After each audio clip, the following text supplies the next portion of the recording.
Afternoon, everybody.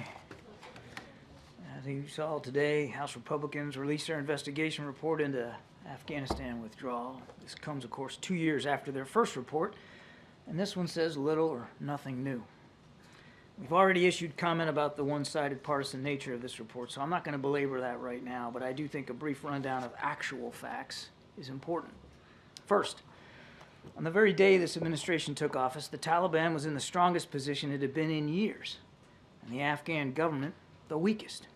The Trump administration cut a deal called the Doha Agreement that mandated a complete U.S. withdrawal from Afghanistan, and yes, that included Bagram Air Base, by the end of May 2021. That deal also released 5,000 Taliban fighters from prison.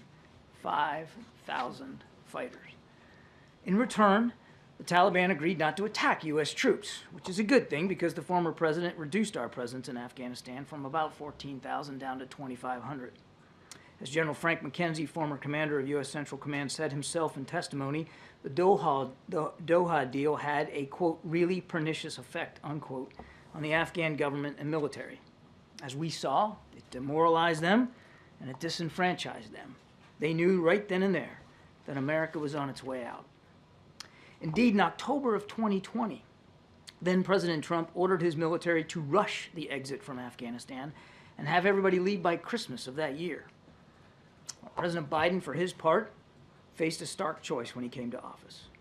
Abide by the flawed agreement and end America's longest war, or blow up the deal, extend the war, and see a much smaller contingent of American troops back in combat with the Taliban.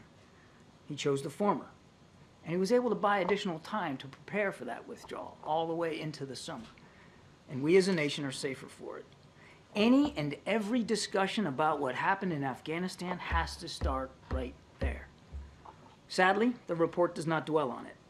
Now, there's some other falsehoods, too many to mention, but a few do stand out, and I'd like to tick them off if you don't mind. One, there was, in fact, planning for evacuations, planning that started in the spring of 2021 and included all the requisite agencies. In fact, the Department of Defense pre-positioned military units in the region so that once a decision had been reached to evacuate, they would be poised to respond in a timely fashion. Two, there was no fine-tuned assessment of how fast things would unfold in August of 2021. It all moved a lot faster than anyone anticipated. As the Taliban moved in, Afghan forces stopped fighting, and the Ghani government fled. As then chairman of the Joint Chiefs of Staff, General Mark Milley said, quote, nothing that I saw indicated a collapse of this army and this government in 11 days, end quote. Three, there was no point in securing Bagram Air Base for use during the evacuation. Doing so would not only have required thousands of additional U.S. troops, but also would have required a dangerous trek by evacuees over Taliban-controlled territory, making the evacuation even more difficult to execute than it already was. 4, there was no handover of U.S. equipment to the Taliban.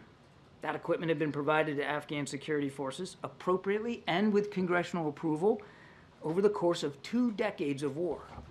That equipment was left by those Afghan forces when they surrendered or stopped fighting.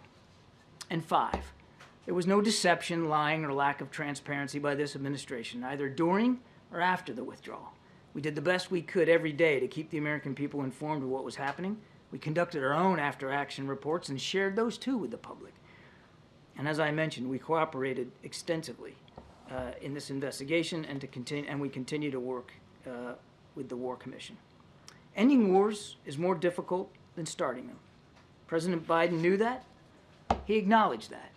But it doesn't mean that the decision to end this one was wrong or that the withdrawal wasn't conducted as professionally and as bravely as was humanly possible given the circumstances.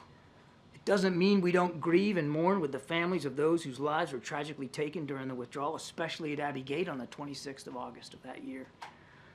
And it doesn't mean that we don't still look with awe and admiration at the many thousands of men and women who waged this war over the course of 20 years. Troops, diplomats, intelligence experts, contractors, and civilian employees from this and dozens of other nations.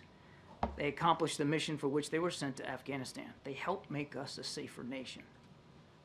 Sadly, 2,461 of them did not make it home.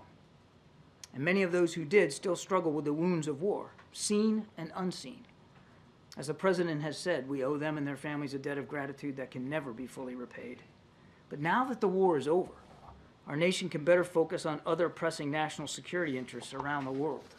We would do well in all this partisan rancor over the withdrawal to remember that. It takes